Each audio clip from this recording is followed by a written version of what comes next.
شو أعمل اللي شو قلبي معلق فيها من كتر الحكي الحكيو صاير بحلم فيها شو أعمل اللي شو قلبي معلق فيها من كتر الحكي الحكيو صاير. Assalamualaikum warahmatullahi wabarakatuh.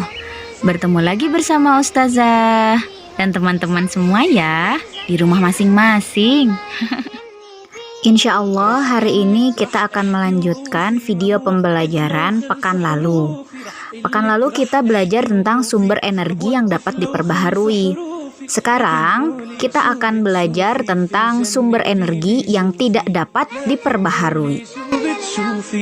Sumber energi yang tidak dapat diperbaharui adalah sumber energi yang memiliki jumlah terbatas dan memerlukan waktu lama untuk menghasilkannya kembali.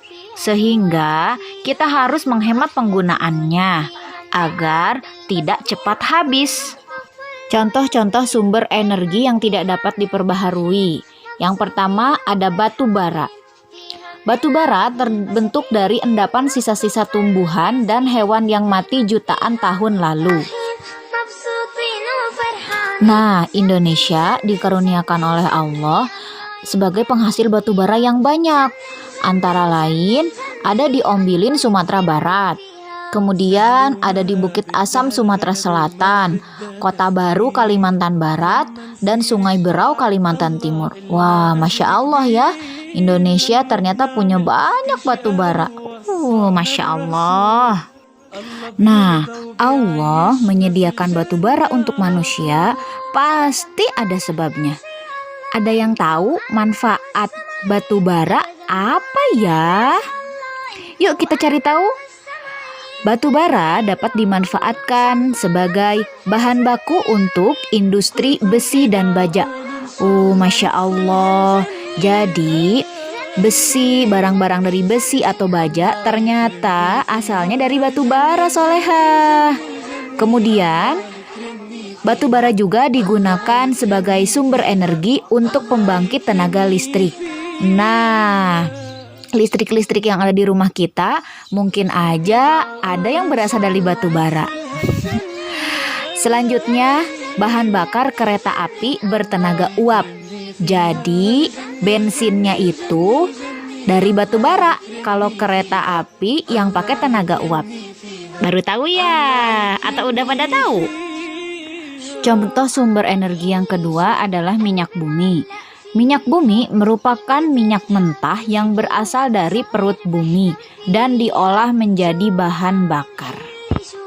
Nah, ternyata Allah juga mengkaruniakan Indonesia menjadi salah satu penghasil minyak bumi terbesar di dunia. Antara lain berada di Jawa Timur, Kalimantan Utara, Kalimantan Timur, Kepulauan Riau, Sumatera Selatan, dan Papua Barat. Selanjutnya, minyak bumi juga punya banyak manfaat dong buat kehidupan kita. Nah, beberapa manfaat minyak bumi adalah sebagai bahan bakar kendaraan bermotor. Kan ada bensin, solar, Pertamax, Pertalite, ya itu buat bahan bakar motor atau mobil. Kemudian bisa digunakan juga untuk bahan bakar pesawat terbang atau pesawat jet. Lalu ada yang tahu ini apa? Ya betul, itu adalah kompor minyak. Bahan bakarnya minyak tanah. Nah, minyak tanah juga berasal dari minyak bumi. Selanjutnya, contoh sumber energi yang tidak dapat diperbaharui adalah gas alam. Seperti batu bara, gas alam terbentuk dari endapan sisa-sisa tumbuhan dan hewan yang mati jutaan tahun yang lalu. Gas alam disebut juga sebagai bahan bakar fosil karena berasal dari fosil yang mati jutaan tahun yang lalu.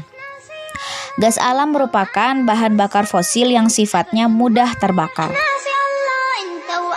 Wilayah penghasil gas alam di Indonesia antara lain perairan Natuna Kepulauan Riau, Bontang Kalimantan Timur, Lok Semawe Aceh, Teluk Bintuni Papua Barat, dan Musi Banyuasin Sumatera Selatan. Nah, sekarang apa manfaat gas alam? Ada yang mau tahu? Ada yang mau tahu?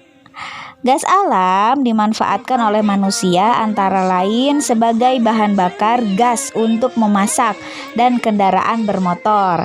Pada pakai gas nggak di rumahnya? Masya Allah. Selanjutnya dipakai sebagai sumber energi untuk pembangkit listrik tenaga gas atau uap, PLTG atau PLTU. Terakhir juga bisa dipakai untuk bahan bakar industri pupuk.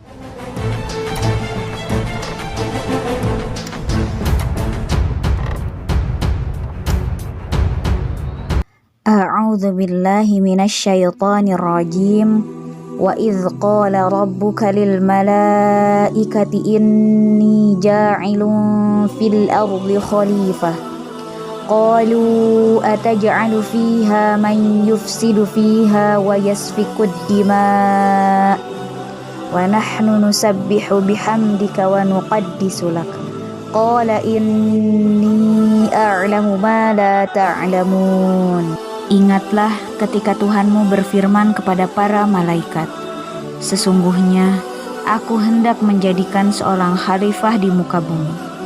Mereka berkata, mengapa engkau hendak menjadikan khalifah di bumi itu orang yang akan membuat kerusakan padanya dan menumpahkan darah? Padahal kami senantiasa bertasbih dengan memuji engkau dan mensucikan engkau. Tuhan berfirman, sesungguhnya aku mengetahui apa yang tidak kamu ketahui. Ananda Soleha, di muka bumi ini hidup berbagai macam makhluk Allah, dan hanya manusia, yaitu kita, yang diberikan tugas sebagai khalifah atau pemimpin. Segala sesuatu yang Allah hadirkan di muka bumi ini, maka harus manusia manfaatkan dengan sebaik-baiknya dan bertanggung jawab untuk mengelola sumber daya yang telah Allah berikan itu dengan penuh tanggung jawab. Tidak boleh kita merusak atau menghambur-hamburkannya tanpa kejelasan. Jangan pernah merusak alam yang telah Allah amanahkan kepada kita ya. Sampai bertemu di video selanjutnya. Mudah-mudahan video kali ini berkah dan bermanfaat. Wassalamualaikum warahmatullahi wabarakatuh. Tanah luas tanpa harapan. Lihatlah hamparan tanah yang begitu luas ini, seperti gurun hitam yang tak bertuan. Tanah seluas ini dulunya adalah hutan-hutan hujan tropis yang sejengkal tanahnya begitu sangat berharga. Kini hamparan tanah berhektar-hektar ini tak ada harganya. Ya, apa yang bisa dilakukan dengan tanah beracun sisa limbah ini? Tidak berguna apapun selain hanya sebagai pengingat kalau manusia yang menggalinya dulu begitu rakus dan tidak peduli dengan alam yang sudah memberinya hidup. Inilah rupa beberapa daerah di Kalimantan sekarang. Sejauh mata memang tak ada lagi hal-hal yang menarik mata. Padahal dulu, tepat di sini, hutan hujan berdiri dengan tegaknya dan menyemburkan keindahan pertiwi yang tiada duanya. Inilah yang akan kita beri untuk anak cucu, sebuah pemandangan miris dari akibat keserakahan manusia tanpa pernah peduli dengan alam.